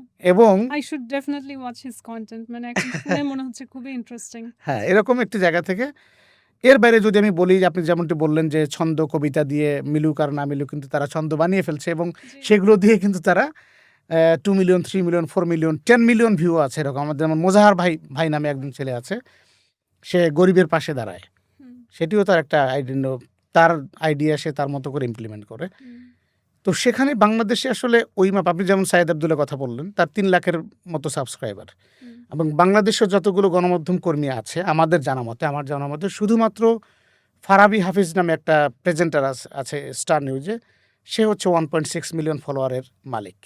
জি। আর কারোরই ফলোয়ার 1 মিলিয়ন নেই বাংলাদেশে, কোনো সাংবাদিকের ফলোয়ার 1 মিলিয়ন নেই। সেখানে একজন তাজু ভাই তার 7 দিনে 1.2 মিলিয়ন ফলোয়ার। Right. তো তাহলে আসলে আমরা কি বলবো যে সাংবাদিকতা কি হচ্ছে না, ট্রেন্ড কি চেঞ্জ হচ্ছে, গ্রাউন্ড লেভেল জার্নালিজম কি দরকার, একদম। মানুষের কি জি, জি, জি, জি। প্রত্যাশা এবং প্রাপ্তির মিল হচ্ছে না, এরকম কিছু? আমার মনে হয় যে কোনো প্রফেশনকে আসলে কতজন ফলো করলে এটা দিয়ে জাজ করা উচিত না। বিকজ অনেক অশ্লীল সাইটও আছে। অনেক নারী বা পুরুষ বা অনেক কাপল ব্লগিং এরও পেজেস হুম, আছে যারা মিলিয়ন। কয়েক মিলিয়ন এবং আন্তর্জাতিকভাবেও আছে যে কয়েকশো মিলিয়ন নিয়ে হুম, বসে আছে। তো এইগুলো আসলে ইনফ্যাক্ট এগুলো অনেক কিছু কিন্তু ফেকও করা যায়। সবগুলোই যে রিয়াল ফলোইং এটা কিন্তু না। না। হ্যাঁ? অনেকেই দেখা যায় যে অর্ধেক রিয়াল বাকি অর্ধেক তারা জেনারেট করছে বিভিন্নভাবে। এবং অনেক ধরনের হচ্ছে অ্যাপ পাওয়া যায় এখন যেগুলো দিয়ে আপনি একদম রিয়াল ফলোয়ারই হচ্ছে জেনারেট করতে পারেন যে অটো ফলো হয়ে যাচ্ছে মানুষের আইডি থেকে। তো এই ফলোইং নাম্বার দিয়ে আসলে গ্রহণযোগ্যতা বলে দেওয়া যায় না। আল্টিমেটলি আপনি যেরকম বলেছেন যে ১ সপ্তাহে ১ মিলিয়ন ফলোয়ার কেউ পাচ্ছে। আবার এমনও আছে যে ৩ দিনের মধ্যে তার ১ মিলিয়ন মানুষ আনফলো করেছে তাকে। হ্যাঁ? তো এরকম ঘটনাও আমাদের পৃথিবীতে ঘটে। এবং জনগণের একটা বিষয় কি তারা ২ দিনে মানুষকে মাথায় তুলতেও জানে, ২ দিনে মাথা থেকে আছাড় দিতেও জানে। সো আমার মনে হয় যে পপুলারিটিকে যদি আমি মানদণ্ড মনে করি, তাহলে ওই যে বলেছি পপুলিস্ট ধারণা নিয়েই তারা কথা বলে। তাহলে সবসময় যেটা বললে জনগণ বাহবা দিবে বা যেই পথে আগালে আসলে জনগণ সমর্থিত হবে, মানুষ সবসময়ই সেটা করবে। ইনস্টেড অফ থিংকিং যে জনগণের জন্য আসলে কোনটা ভালো বা জনগণকে আসলে কোন সত্যটা দেখানো উচিত। সো আমি পপুলারিটিটাকে কোনো প্রফেশনেরই মানদণ্ড মনে করি না। ইনফ্যাক্ট সাইয়েদ আব্দুল্লাহ মাত্র ৩ লাখ ফলোয়ার কিন্তু আপনি নিজেই বললেন তিনি এখন প্রধানমন্ত্রীর উপদেষ্টা। So quality matters more than quantity আরকি। থ্যাংক ইউ আপা। আমরা একটা আমাদের নারী এক অগ্নিশিখার নাম এই পর্বে আমরা একটা র্যাপিড ফায়ার ওকে, পার্ট রেখেছি আপনার জন্য। আমরা একটা বিশেষ দেশ বা ব্যক্তির নাম বলবো, সেখানে আপনি এক কথায় তার ব্যাপারে ওকে। উত্তর দেওয়ার চেষ্টা করবেন। আমরা প্রথমেই আহ, যে ব্যক্তিটিকে সামনে আনতে চাই তিনি হচ্ছেন বাংলাদেশের ক্রিকেটের এক সময়ের অনেক বড় আইকন, এখন নেই। আহ, এক কথায় উত্তর চাই, Shakib Al Hasan. Amazing, amazing in cricket. Tamim Iqbal, কি বিসিবির কি হয়েছে সভাপতি? সভাপতি অ্যাডহক কমিটির, আ এটাই বিসিবির সভাপতি আরকি অ্যাড-হক কমিটির। মানে তার খেলোয়াড় হিসেবে আর কোনো এখন তার পরিচয় তো খেলোয়াড়ের চেয়েও এখন এটা দেখা যাচ্ছে বেশি হাইলাইটেড। ঢাকা বিশ্ববিদ্যালয়ের একজন ম্যাডামকে নিয়ে জানতে চাইবো, কোন ম্যাডামকে, কার কথা বলতে চাচ্ছি বলেন তো? No gases. আচ্ছা, Sherin Amin Amin Monami ma'am, cute, baby face, cute looking. Baby face. Yeah, I think she has মানে বাচ্চাদের মতো চেহারা। আচ্ছা, ইয়া। আমরা জানতে চাইবো Tarique Rahman, change. Change. Yeah. VP Nur, resilient. Yeah. এরপর আমরা জানতে চাই Mirza Abbas, mafia, both in good and bad way আরকি। আহ, ইনফ্যাক্ট আব্বাস সাহেব নিজেই আমাকে বলেছিলেন যে মাফিয়া তো শুনতে খুব ইন্টারেস্টিং। তার মানে উনি বিষয়টি ইতিবাচকভাবে নেন। Yeah, we all laugh at টবি মাফিয়া। you know, আমি যখন প্রথম ঢাকাতে আত্মপ্রকাশ হয় আমার একটা ফানি মিম ভাইরাল হয়েছিল যে আম, সবাই বলে মাফিয়া, হ্যাঁ, তারপর আসল মাফিয়া আসে। তো পাশে হচ্ছে পাটফড়ি আর আব্বাস সাহেব, মাঝখানে হচ্ছে আমার ওই ক্রাউন পরা ছবি, লেডি ডন, হ্যাঁ, রিয়াল মাফিয়া। তো এগুলোকে আমরা হাস্যরসাত্মক হিসেবেই দেখি সব ধরনের রাজনীতিবিদরাই। জামাতের Amir doctor Shafiqur Rahman. Better to focus on religion আর কি, ইনস্টেড অফ পলিটিক্স। মানে রাজনীতি বাদ দিয়ে আপনি ধর্মের উপর একটু ফোকাস করেন, বেটার হয়। ধর্মের উপর ফোকাস করবো। মানে ফর হিম, তার জন্য। আচ্ছা আচ্ছা। আমরা শুনতে পেয়েছি আপনি দক্ষিণ সিটি কর্পোরেশনের মেয়র হিসেবে নির্বাচন করবেন, কথাটা সত্যি কিনা? Yes, true. আপনাকে কেন ভোট দেবে সাধারণ জনগণ? সাধারণ জনগণের উচিত এমন কাউকে ভোট দেয়া যে আসলেই দেশের জন্য, জনগণের জন্য সত্যিকার অর্থে কিছু করার সক্ষমতা রাখে, নিয়ত রাখে এবং করবে ইনশাআল্লাহ। তো সেটা যদি আসলে মূল বিষয় হয় তাহলে তো সেই পরিবর্তনের জন্যই আমাকে ভোট দেওয়া উচিত। কি পরিবর্তন করতে পারবেন আপনি? মানে আপনাকে ভোট না দিলে জনগণ কি হারাবে? আমাকে ভোট না দিলে জনগণ আসলে পরিবর্তনের সুযোগ হারাবে। কারণ জনগণ বিগত সময়ে যারা ছিলেন তাদের খুব ভালোভাবে চেনেন। বর্তমানে যারা এসেছেন তাদেরকেও খুব ভালোভাবে চেনেন। তবে যাকে চেনার সুযোগ হয়নি এখনো সেটা হচ্ছে আমি। সো আমার মনে হয় যে আম এখানে আমাদের বাংলাদেশের স্পেশালি আমি যদি বলি সিটি কর্পোরেশনের জায়গাতে অনেক কাজ করার ক্ষেত্র। কারণ আমি মনে করি যে যেই দেশের সমস্যা যত বেশি, সমস্যার সমাধান করার সুযোগও তত বেশি। সো আমাদের শহরে এখনো এই যে ২ টা দিন আগে বৃষ্টি হলো, আমার নিজের বাসাই তো আসলে এই অঞ্চলেই। সো একেবারেই হচ্ছে মেইন রোডগুলো আমি দেখলাম পানিতে ভেসে যাচ্ছে, বন্যা কবলিত জায়গার মতন। সো এই যে আমাদের স্বাধীনতা পরবর্তী ৫০-এর উপরের ইতিহাস, এখনো যে আমার দেশের রাজধানীতে একেবারেই মেইন অঞ্চলে মেইন রোড এরকম জলাশয়ে আবদ্ধ হয়ে থাকে, তার মানে কি দাঁড়ায়? কোনো তার কাজ মানে হয়নি। এত বছর ধরে এই সামান্য পরিবর্তনটাই হয়নি। আমি যদি সিটি কর্পোরেশনে মেয়র হিসেবে আসতে পারি, আমার তো সত্যিকার অর্থেই নিয়ত আছে যে আমার এলাকাকে আমি ঠিক করব। এবং শুধুমাত্র জলাশয় তো একটা ওয়ান এক্সাম্পল। এর বাইরেও হচ্ছে আম বিশেষভাবে আমাদের শহরে যে নারী পুরুষরা আছেন, এখন কিন্তু মোটামুটি সবার বাসাতেই হচ্ছে ডুয়াল ইনকাম হাউসহোল্ড। এবং যেই নারীরা একেবারে গৃহিণী তারাও দেখা যায় অনলাইনে টুকটাক কাজ করছে বা বিভিন্ন কনসালটেন্সি করছে। কারণ একজনের ইনকাম দিয়ে আসলে সমাজে মান-সম্মানের সাথে চলার মতন অবস্থা এখন আর নেই। এবং এবং ক্লাইমেট চেঞ্জেরও একটা বিষয় আছে যে এখন এসি, ফ্যান এগুলো বিলাসিতা না। এখন এগুলো আমাদের হচ্ছে টিকে থাকার জন্যই প্রয়োজন। কিংবা হচ্ছে একটা পার্সোনাল ব্যক্তিগত গাড়ি ব্যবহার করা, এগুলো এখনকার সময় আর বিলাসিতা নেই। এগুলো দেখা যাচ্ছে যে একটা নারী নিরাপত্তার জন্যও প্রয়োজন হয়ে যাচ্ছে। তো সেই সমাজে তো আসলে স্বামী-স্ত্রী ২ জনকেই হচ্ছে কর্মক্ষেত্রে যেতে হচ্ছে। তো তাদের যে সন্তানরা তারা আসলে কার উপর নির্ভর করে বড় হচ্ছে এবং তার পুষ্টি, তার মানবিক মূল্যবোধ এগুলো আসলে কিভাবে মেইনটেইন হচ্ছে সরাসরি বাবা-মায়ের ইনফ্লুয়েন্স ছাড়া। সেখানে একটা রাষ্ট্রীয় উদ্যোগে একটা ডে কেয়ার সিস্টেম করা সব উন্নত দেশের মতন আমার মনে হয় অপরিহার্য এখন।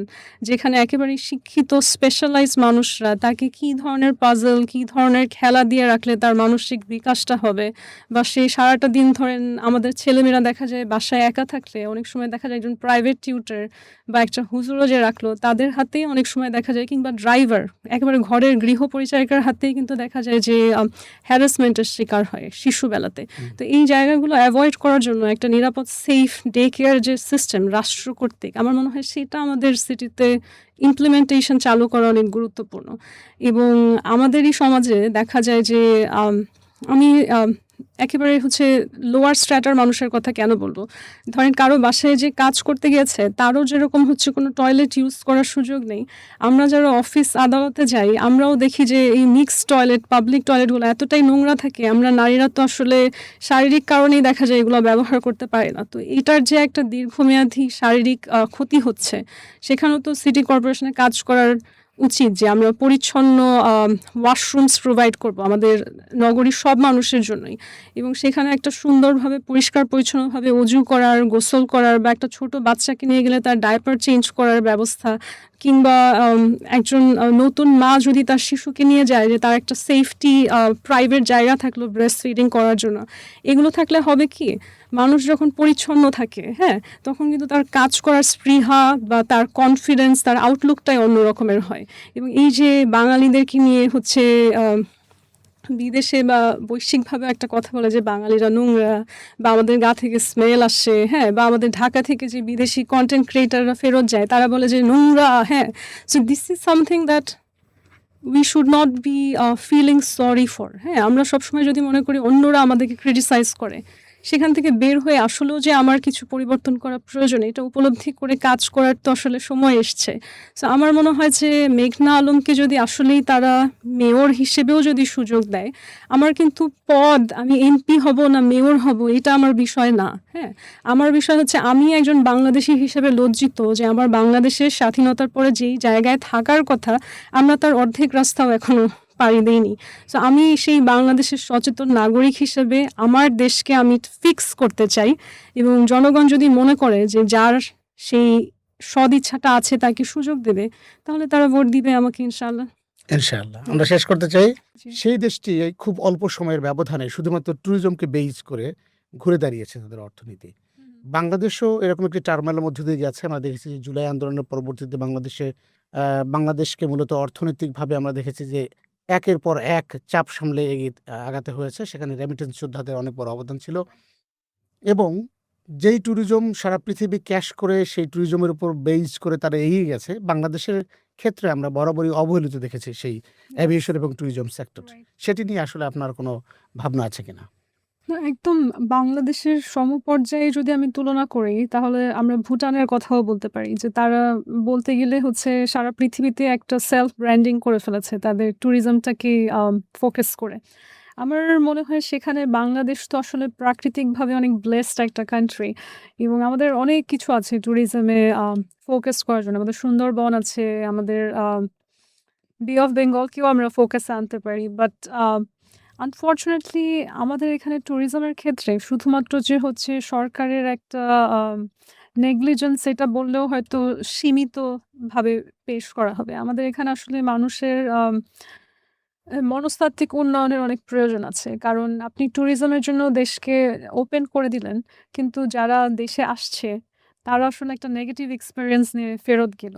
এটা তো হচ্ছে আমরা যেই গোলটা অ্যাচিভ করতে চাচ্ছি তার বিপরীতই হবে, হিতে বিপরীত হবে। এবং এখানে যারা ট্যুরিজমের জন্য আসবে তাদের সেফটিটা এনশিওর করা সবার আগে প্রয়োজন। এবং আম যদিও অনেক আগের ঘটনা, কিন্তু এখনো একটা দেশকে যখন টুরিস্টরা রিসার্চ করে, সেখানে তো সেই হলি আর্টিজানের ঘটনাগুলো উঠে আসবে। এবং আমাদের এই দেশে হচ্ছে এক বিদেশি নাগরিক এমবিবিএস এ লেখাপড়া করতে এসেছিলেন, এবং এটা আমাদের দেশের জন্য কতটা সম্মানের না? বিদেশের একজন নাগরিক আমাদের এখানে শিক্ষা গ্রহণ করতে আসছেন। তো ওটা যেইভাবে ডিল করা উচিত ছিল তাকে সেফ রেখে, সেটা না হয়ে বরং আমরা দেখেছি তার পরিবার সেই নারীর লাশ গ্রহণ করতে এসছে, যে তাকে তার পোশাক, তার মডেলিং প্রফেশন অনেক কিছু নিয়ে দেখা গিয়েছে যে খুবই রিগ্রেসিভ ওয়েতে বুলিং করা হয়েছিল। এমনকি তার মৃত্যুটাও হচ্ছে সুইসাইড হিসেবে দেখানোর একটা অপচেষ্টাও আমরা দেখেছি। তো কিছুদিন আগে আমি একটা ভিডিও দেখলাম যে একজন কাশ্মীরি নারী, তারা কিন্তু এমনিই হচ্ছে অনেক ধরনের নিগ্রহের শিকার। আমরা কাশ্মীরের ইতিহাস যদি দেখি, সে বলছে যে এত খারাপ অবস্থাতেও নিজের দেশে লেখাপড়া বাংলাদেশে গিয়ে পড়ার চেয়ে বেটার। কারণ সেখানে নারীদের নিরাপত্তা একেবারেই নেই। এবং আমরা বিশ্বের অন্যান্য দেশে যেরকমভাবে হচ্ছে সাহসের সাথে চলতে পারি, বাংলাদেশে তো তাদের নিজের দেশের নারীদেরকেই নিরাপত্তা দিতে পারে না। সেখানে বিদেশি নাগরিককে কিভাবে দিবে? তো এই যে প্রশ্নগুলো আসলে দেশের বাইরের মানুষের যে এক্সপেরিয়েন্স আমাদের দেশে এসে সেখান থেকে আমরা আম শুনতে পাই, এটা আমাদেরকে আসলে পজিটিভলি অ্যাকসেপ্ট করতে বা সেলফ অ্যাকাউন্টেবিলিটির জায়গায় নিয়ে আসতে হবে।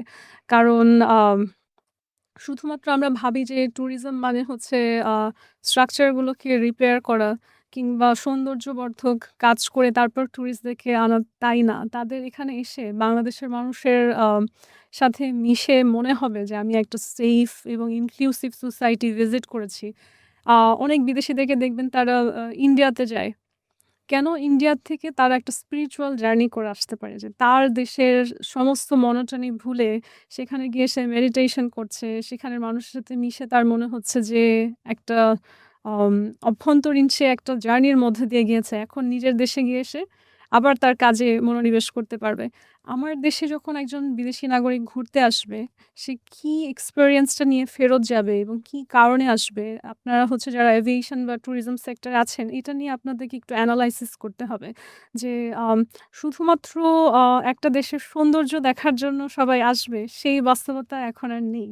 People travel for an internal experience. কারণ ঘোরার জন্য সুন্দর জায়গা সবারই নিজ, নিজ দেশে অনেক আছে। মানুষ তার গণ্ডির বাইরে যেতে চায়। মানুষ পৃথিবী ঘুরে দেখতে চায় বলতে কি, তার ভেতরে অনেক হতাশা থাকে, তার জীবনে অনেক প্রাপ্তি অপ্রাপ্তি থাকে। সে চায় আমি কোনো একটা জায়গায় ঘুরতে গেলে আমি যেন এই সমস্ত কালো অধ্যায়গুলো কিছু সময়ের জন্য হলেও ভুলে যেতে পারি। তো সেই অনুভূতিটা কিভাবে আসলে আপনি প্রোভাইড করতে পারবেন ট্যুরিজম সেক্টরে, এটা নিয়ে আ চিন্তা করে আমার দেশের ব্র্যান্ডিংটা কি হবে, এটা আমাদেরকে এস্টাবলিশ করতে হবে। যেমন থাইল্যান্ডে বলে হচ্ছে যে স্মাইলিং, হ্যাঁ? হুম, তাদের যে হাসির সাথে আপনাকে বরণ হুম, হুম। করে নেয়, এটা তাদের একটা ব্র্যান্ডিং। বাংলাদেশ বলছে beautiful Bangladesh, but I think it's not enough. এখানে বিউটিফুল বলতে এখানের মানুষগুলোর যে মনও বিউটিফুল, সেটার জন্য যে প্রস্তুতি গ্রহণ করা প্রয়োজন, সেটা আপনাকে আসলে শুরু করে দিতে হবে গ্রহণ করা। এখানে অনেক ব্যাপকভাবে আপনি ট্রেনিং করাতে পারেন যে কিভাবে চারপাশ পরিষ্কার রাখা যায়। আমাদের এখনো দেখা যায় যে সমুদ্র এলাকাতে বটল, চিপসের প্যাকেট ফেলছে। এটার জন্য আসলে আপনি যতবারই ক্লিন আপ করেন না কেন, আবার তো মানুষ ময়লা ফেলবে। সো আপনার মানুষকে শিখাতে হবে যে কি কারণে এটা নির্দিষ্ট একটা স্থানে আপনি রাখলে আপনার জন্য ভালো, ট্যুরিজমের জন্য ভালো। So I think, like I said in the beginning, যে একটা জায়গায় যত সমস্যা, তত সেখানে কাজ করার ক্ষেত্র। সো কাজ করলে আমার মনে হয় বাংলাদেশের সৌন্দর্য বর্ধনের আর প্রয়োজন নেই। আমরা অনেক সুন্দর একটা দেশ। কিন্তু সেটা রক্ষণাবেক্ষণ এবং মানুষের মধ্যে সেটার প্রকৃতির প্রতি একটা সম্মান দেখানোর যে মনোবৃত্তি, সেটা আমাদেরকে আসলে কালচার করা শুরু করতে হবে। ধন্যবাদ আপনাকে। আমরা এবার একটু রেমিটেন্স যোদ্ধাদের নিয়ে কথা বলতে জি। চাই, যারা জুলাই বিপ্লবে অনেক বড় অবদান রেখেছে এবং হুম, তারা রেমিটেন্স ব্লকেট করে দিয়ে আমরা দেখেছি যে অনেক একটা সরকারের ভিত নাড়িয়ে দেওয়ার যে কাজটি সেটি তারা করেছে। এরপর কি আমরা তাদেরকে যথাযথ সম্মান দিতে পেরেছি, বা তাদের যে চাওয়া পাওয়াগুলো ছিল সেগুলো কি হুম। ফুলফিল করা সম্ভব হয়েছে কিনা? আ তাদের চাওয়া পাওয়াগুলো কি? সেটাই তো আসলে আমরা যেমন জুলাই সনদ দেখতে পেয়েছি, এরকমের আসলে একটা রিটেন ডকুমেন্ট প্রকিউর করা আসলে উচিত ছিল যে প্রবাসীদের চাওয়া পাওয়াগুলো আসলে কি? এবং আম অনেক সময় আমার চাওয়া পাওয়াটা কি সেটা আমি নিজেও উপলব্ধি করতে পারি না। আমার আমার যেটা মনে হয়। কারণ দেখুন, প্রবাসীরা যে অন্য একটা দেশে কাজ করতে যাচ্ছে, সেখান থেকে আমরা প্রতি বছরই দেখি যে প্রবাসীদের লাশ আমাদের দেশে ফেরত আসে এবং সেই আ সে যেই কাজে ছিল সেখানকার নিরাপত্তাজনিত অভাব তো একটা কারণ আছেই। কিন্তু সেই মৃত লাশেরও যে একটা accountability বা বিচার ব্যবস্থার প্রয়োজন হয় যে কি কারণে তার মৃত্যু হলো, তার পেছনে কারা দায়ী, তাদের কোনো শাস্তি হবে কিনা কিংবা তার পরিবারটার রক্ষণাবেক্ষণের দায়িত্ব কে নিবে? এগুলো তো আসলে কখনোই আমার দেশ বিদেশের কাউকে জবাবদিহিতার আন্ডারে আনে না। সো প্রবাসীরা হচ্ছে আম যতটুকু তাদের শ্রম দিচ্ছে, সেটার ন্যায্য মূল্যায়ন কি হচ্ছে কিনা? এটাও একটা প্রশ্ন থাকে। কারণ আমার দেশের অর্থনীতির সাথে তুলনা করলে হয়তো তাদের কাছে মনে হতে পারে যে, এখানে একজন মানুষ, একজন ডিগ্রিধারী মানুষ চাকরি করতে যাচ্ছে। সে মোটামুটি সিনিয়র পজিশনে গেলে তখন সে ৳৩০,০০০ বেতন পাচ্ছে। সেখানে আপনি প্রবাসে আমি ভা গিয়ে দেখা গেল সে একজন গৃহপরিচারিকার কাজ করলো বা একটা ড্রাইভারের কাজ করলো। সেখানে সে ৪০, ৫০, ৳৬০,০০০ বেতন পেয়ে যাচ্ছে। থাকা খাওয়া তো তাকে কিছুই বহন করতে হচ্ছে না। তো ওই তুলনায় তার কাছে হয়তো মনে হচ্ছে যে না আমি তো এখানে একটা বেটার স্ট্যান্ডার্ড পেলাম। কিন্তু সেই একই কাজে, একই দেশে যখন ভারতীয় কেউ যাচ্ছে, ফিলিপিনো কেউ যাচ্ছে কিংবা আশেপাশের দেশগুলো থেকে যাচ্ছে, তাদেরকে দেখা যাচ্ছে যেই কাজে বাংলাদেশীকে দিচ্ছে ২০০-৩০০, তাদেরকে দিচ্ছে ১,০০০। সো ওই যে ব্যবধানটা, এটা তো ব্যাপক। সো অনেক প্রবাসী তখন এটা ফিল করে না যে আমাদের দেশেও যেরকম এক ধরনের ক্লাসিজম আছে, আমাদের দেশেও আছে যে আপনি আম কেউ দরিদ্র সীমার নিচে বাস করে, কেউ আবার হচ্ছে যে 1% যে সমস্ত ক্ষমতা নিয়ে বসে আছে। তো ওই দেশটাতেও তো আসলে আপনার পক্ষে যতখানি উপার্জন করা সম্ভব আপনি আপনার ফুল potential এ যেতে পারছেন না। কারণ যেই স্কিল নিয়ে যাওয়া দরকার সেখানে আপনি স্কিলড হয়ে যাচ্ছেন না। যেই ধরনের ডকুমেন্টেশন প্রসেস আপনার পূরণ করে যাওয়ার কথা, আপনি অনেক কিছু দেখা যাচ্ছে আমাদের দেশ নিয়ে বাইরের দেশে একটা বিশাল ধারণা আছে যে এখানে সব চিট বাটপাররা আসে। কারণ সে প্রপার ডকুমেন্টটাই দেয় না। ভুলভাল মিথ্যা ডকুমেন্ট দিয়ে সে চলে যায় কাজ করতে। তো এই যে বিষয়গুলো সেখানে তো আসলে সরকারের একটা হস্তক্ষেপ করে তাদেরকে ট্রেইনড করা, তাদের প্রপার ডকুমেন্টেশন এ সাহায্য করা এটার একটা উদ্যোগ নেয়া উচিত। তখন দেখা যাবে সে অন্য দেশের তুলনায় কাজ করতে গিয়ে অসম্মানিত হবে না। বরং সে আরো অনেক বেশি উপার্জন করে আমাদের দেশকে আবার ফেরতও দিতে পারবে। তো এই জায়গাগুলোতে আসলে আমার মনে হয় একটা স্ট্রাকচারাল এবং ওয়েল ডিজাইনড প্ল্যান বা অ্যাপ্রোচ নিয়ে সামনে আগানো উচিত। এবং উন্নত বিশ্বে আজকের বাস্তবতা হচ্ছে মানুষ যখন অনেক ভালো কিছু অর্জন করে, তখন আমরা বাংলাদেশীরা সবাই বলি যে, "উনি বাংলাদেশের নাগরিক।" হ্যাঁ? বাংলাদেশের নাগরিক স্পোর্টসে এই কাজ করেছে বা বিজ্ঞানের এই ক্ষেত্রে এই কাজ করেছে। কিন্তু সে তো কখনো নিজেকে বাংলাদেশের নাগরিক বলে পরিচয় দিয়ে সেই কাজ করেনি। সে বেড়ে উঠেছে হচ্ছে বিদেশে। কাজও করছে বিদেশে এবং কেউ হয়তো ডুয়াল সিটিজেনশিপ নিয়ে সেই দেশের পরিচয়ে পরিচিত হচ্ছে। তো সেখানে যেরকম আমাদের বাংলাদেশের কোনো অবদানও নেই, তাকে বাংলাদেশী বলে আমাদের জাতে ওঠার প্রচেষ্টা করারও কোনো মানে হয় না। বরং আমাদের আসলে যারা আমাদের দেশের মানুষ আনফরচুনেটলি মেক্সিমামই হচ্ছে শ্রমিক হিসেবেই দেশের বাইরে যাচ্ছে। তাদেরকে কিভাবে স্কিলড করা যায় এবং তাদেরকে তাদের যে শক্তি আপনি যেমন বললেন রেমিটেন্স ব্লকেট করে তারা একটা সরকার নাড়িয়ে দিতে পেরেছে। তাদেরও যে আসলে একটা আত্মসম্মান বোধ থাকা প্রয়োজন কিংবা কোনো দেশে গিয়ে আমি কিছু এক্সাম্পল বলি যে আমাদের দেশের যে এত নারী লাঞ্ছিত হয় বিদেশে, আমাদের বাংলাদেশের পুরুষরাই বলে যে নারী হয়ে সে দেশের বাইরে কাজ করতে যায় কেন? জেনে শুনে সে জাহান্নামে পা দিলে তো এমন হবেই। তাহলে এই যে একটা আত্মমর্যাদার জায়গা যে আমার দেশের নাগরিক হেনস্থা হওয়া যাবে না। অনেক ক্ষেত্রে দেখা যায় এই যে এজেন্সিগুলো সেখানে শুধু যে বিদেশিরা তাদেরকে অত্যাচার করেছে তা না। তাদের হাতে তুলেই দিচ্ছে আমাদের দেশি ভাইরা। এই যে আম নিজের মানুষের, নিজের আপন ভাই-বোনের ক্ষতি করে আমি জানি না এটাকে কিভাবে বললে আসলে আমি উপস্থাপন করতে পারবো। আপনি বিদেশের কাউকে হর্তা-কর্তা মেনে নিচ্ছেন, নিজের দেশের ভাই-বোনকে হেলাফেলা করে আমার মনে হয় যে সেই জায়গায় একটা আত্মসম্মান বোধেরও ট্রেনিং হওয়া প্রয়োজন। আদারওয়াইজ কি হবে? আমাদের সারা পৃথিবীতে একটা ব্র্যান্ডিং হয়ে গেছে যে বাংলাদেশীদেরকে ছোট করে দেখা যায়। এটা স্বাভাবিক হয়ে গেছে সবার কাছে।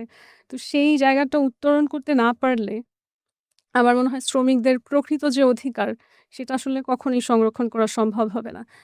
প্রত্যেকটা জিনিসের শুরুটা হয় হচ্ছে আসলে সেলফ রিফ্লেকশন দিয়ে, আত্ম-উপলব্ধি দিয়ে এবং যখন আপনি সেই শ্রমিক শ্রেণীর মানুষকে এটা বোঝাতে সক্ষম হবেন যে শুধুমাত্র টাকার সংখ্যা বৃদ্ধি কিংবা আম তার উপার্জন যেটা সেটা হাতে পাওয়াই আসলে প্রকৃত বিষয় না। একটা মান-সম্মানের সাথে, আত্মমর্যাদার সাথে বিশ্বে বিচরণ করার যে অধিকার এটাও সে প্রাপ্য, তাহলে হয়তো আপনি প্রকৃত অর্থে প্রবাসীদের জন্য কিছু করতে পারবেন। অসংখ্য ধন্যবাদ আপু। বাংলাদেশের নারী সমাজ নিয়ে যদি আপনি বলতে চান আপনার মতো করে। বাংলাদেশের নারী সমাজ আমার কাছে মনে হয় যে অনেক এম্পাওয়ার্ড সমাজ। কারণ আম আপনি যদি দেশের বাইরে দেখেন, আ উন্নত বিশ্বেও দেখেন, সেখানে ছেলেরা কাজ করছে, মেয়েরা কাজ করছে। যার ক্ষেত্রে তার মেধা অনুযায়ী, তার ক্যাপাসিটি অনুযায়ী কাজ করছে। সেখানে ঘরের কাজ একজন ছেলেকেও রান্না করে খেতে হচ্ছে, একজন মেয়েকেও রান্না করে খেতে হচ্ছে। আমার দেশের নারীরা তো হচ্ছে আপনি সুপার পাওয়ার এর ব্যাপারে আমাকে একবার প্রশ্ন করেছিলেন। তারা সবাই সুপার হিরোইন টাইপের। সে দেখা যাচ্ছে যে সন্তান লালন-পালন করছে, সে ঘরের সমস্ত কাজ করছে, রান্না করে তার হাসব্যান্ড সাথে শ্বশুর-শাশুড়িকেও সার্ভ করছে। আবার সে দেখা যাচ্ছে যে ফুল টাইম চাকরিও করছে, আবার পিএইচডি ডিগ্রিও নিচ্ছে। আমি তো অবাক হয়ে যাই। হ্যাঁ? আমার মনে হয় বাংলাদেশের নারীরা হচ্ছে সুপার পাওয়ার অলরেডি বহন করে। সেক্ষেত্রে আমার মনে হয় যে নারীদেরকে আলাদা করে এম্পাওয়ার করার যে চাহিদা, সেটা এখন পরিবর্তন হয়ে যাচ্ছে আমাদের পুরুষদেরকে আসলে এম্পাওয়ার করতে হবে আমাদের সমাজে। এবং সো আর্থিকভাবে সচ্ছল এবং ইন্ডিপেন্ডেন্ট এবং সেই আগের মতন যেকোনো ধরনের অন্যায় অপমান চুপচাপ মেনে নেবে না। এ ধরনের আত্মমর্যাদা আছে সেই নারীদের সাথে আসলে তালে তাল মিলিয়ে চলার মতন যে পৌরুষত্বের দরকার সেখানে এখন হচ্ছে আমাদের পুরুষদেরকে আসলে এম্পাওয়ার করতে হবে।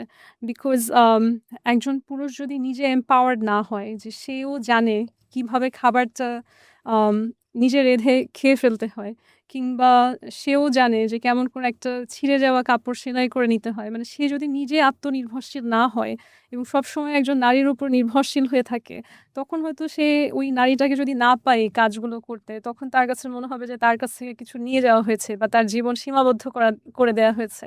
কিন্তু আপনি যদি পুরুষকে এম্পাওয়ার্ড করে ফেলতে পারেন যে ঘরে বাইরে সমানভাবে তুমিও বিচরণ করতে পারবে, তখন কিন্তু একজন এম্পাওয়ার্ড নারীর সাথে চলতে গিয়ে তার ইগো প্রবলেম বা কোনো জায়গা থেকে মনে হওয়া যে আমার ভাগ্যে কম পড়ছে, এগুলো ফিল হবে না। সো আমার মনে হয় যে সোসাইটিতে উইমেন এম্পাওয়ারমেন্ট শব্দটা নিয়ে আমরা অনেক কথা বলেছি। It's time to seek mains empowerment আরকি। অসংখ্য ইয়া ধন্যবাদ আপু আপনাদের। প্রিয় দর্শক, আমাদের বিশেষ আয়োজন নারী এক অগ্নিশিখার নাম। সেখানে মেঘনা আলমকে নিয়ে আমরা অনেক আলোচনা করেছি এবং আমরা নিজেরাও শিখেছি অনেক কিছু এই আলোচনা থেকে। আমরা চাই নারী যারা প্রতিকূল পরিবেশের মধ্য দিয়ে বাংলাদেশকে নেতৃত্ব দিতে চায় এবং সত্যিকারের যে বাংলাদেশ বিনির্মাণের স্বপ্ন জুলাই আগস্ট আন্দোলনের শিক্ষার্থীরা দেখেছিল তথা বাংলাদেশের আপামর ছাত্র জনতা দেখেছিল, সেই স্বপ্নের বাংলাদেশ বিনির্মাণে যেসব নারীরা এগিয়ে রয়েছেন তাদেরকে নিয়ে আমরা প্রতিনিয়ত এই প্রোগ্রামটি করে থাকি, যেখানে ৭১ এবং ২৪-এর চেতনা ধারণ করে সত্যিকার একটি বাংলাদেশ গড়ার স্বপ্ন রয়েছে আমাদেরও। প্রিয় দর্শক, দেখা হবে অন্য কোনো আয়োজনে আপনাদের সাথে ভিন্ন কোনো নারীকে নিয়ে। ততক্ষণ পর্যন্ত ভালো থাকুন। আল্লাহ হাফেজ।